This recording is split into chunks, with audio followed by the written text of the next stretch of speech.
we spoke earlier about this idea of how important those non-parents in your life are. Can you speak more about that? The idea that it's invaluable to have the coach, the teacher, the other adult, that other charismatic adult in your life, that all the resilience research has shown is this powerful protector for mental health.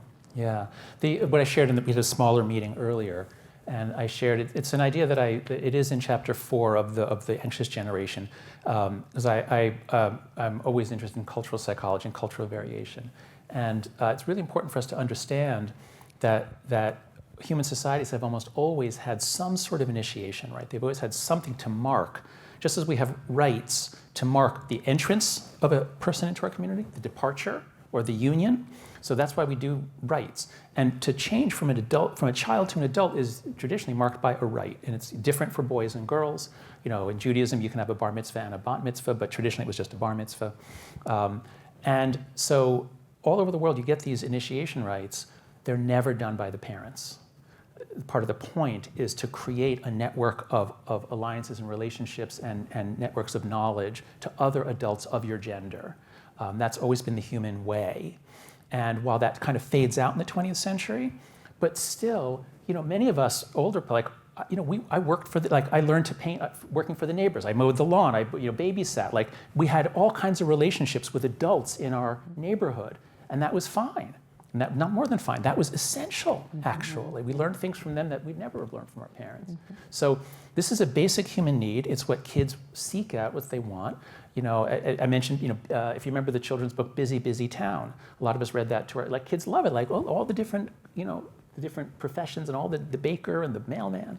So they're really interested in that stuff. And now they just sit in front of a screen. So we've deprived them of what they need, what they want. And so once again, mentoring, connecting them to adults who are not their parents is just a very wise thing to do. And you had mentioned the paper girl story, which I think is really valuable to share. Yeah.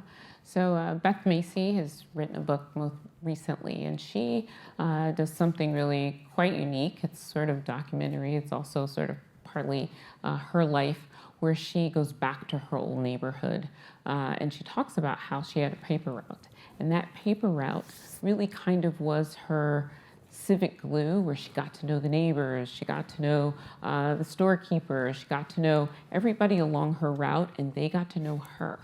And that relationship, she began to take advice from folks, learn where she could do something different, right? It introduced her to other worlds so that she wasn't disconnected, right? These were her neighbors, this was her community. She was woven into the fabric of that community. In her book, she goes back. And of course, there's no paper route that exists. And she finds when she talks to the kids in the high school where she attended, kids are isolated. They don't have anyone else. And Gen Z really does report, I think, pretty systematically that they're more alone, and they have fewer adults. As soon as they got connected that way, they felt alone. Fewer adults that are not their parents and are not their teachers that they're connected to. So there really is a vacuum in how young people are connecting to the generations above them.